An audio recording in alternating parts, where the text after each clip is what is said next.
In front of me is Samsung Galaxy Z Fold 4 and today I would like to show you how you can connect it to printer.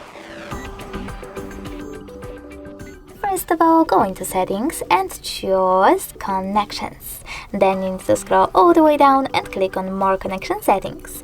From here, select printing and tap on default print service or click on download and install the preferable one. For example, I have HP printer, so I'll go with HP one, wait for it to download and click on the back button twice. Now click on one of your surfaces and tap on this switcher if it's not already on. Your device is now looking for a printer. When it finds one, it will connect to it right away. Thanks so much for watching. If you enjoyed this video, don't forget to leave a like, comment and definitely subscribe. Bye!